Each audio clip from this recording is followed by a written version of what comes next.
All right, what is going on, everybody? I am back from the movies. Just saw Terrifier 2. It's a sequel to Terrifier 1. Art the Clown is the main villain in it.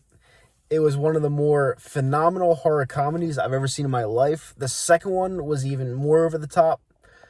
And the reason why I'm calling it a horror comedy when it's labeled as a horror is because I just view it as a horror comedy just because during multiple moments of this movie, I found myself almost pissing my pants of laughter.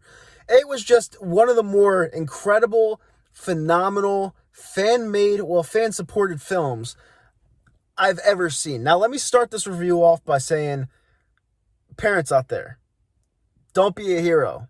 Don't take your kids to this movie. It is borderline NC-17. Honestly, should be NC-17. The amount of gore, blood, just guts in this movie that I thought was phenomenal. It's not for the viewing eyes. It's not to be viewed by anyone 15 or younger in my mind. It's just not. But I'm not here to scold the parents or whatever. Listen, it's your kids' lives. You do what they do. I'm just telling you it's a very, very, very, very bad fucking idea.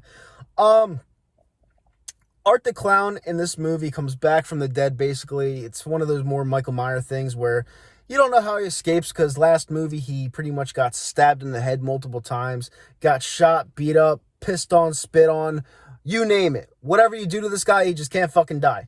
So, in this movie, he goes back to the same town where he murdered a ton of people, and one of those people that had their face mangled went insane. Now, this will have a little bit of spoilers, but I'm not going to spoil the end.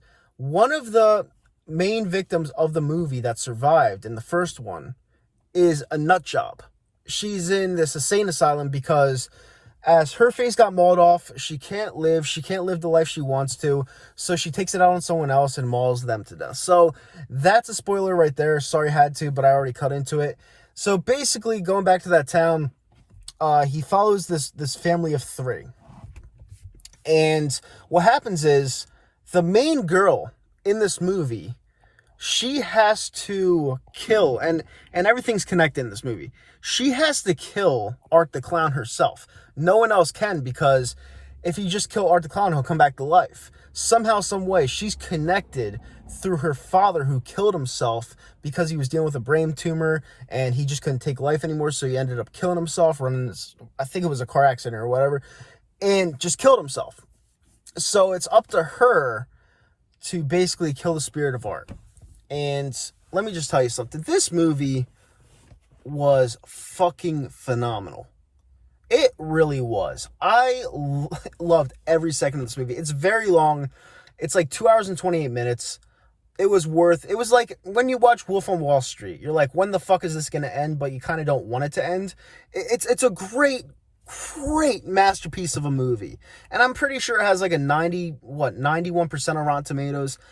I'm not going to ruin any more of this movie. I'm going to give this one a 9.1 out of 10.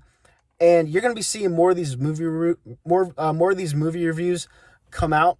But this one needed to be done because you guys got to go out and see this movie. You have to. If you guys love entertainment, if you guys love slasher films, a lot of violence, and a lot of laughs, this is the movie for you. I'm telling you right now, you will not be upset with this movie. For the ticket prices that are $15 now, well worth it.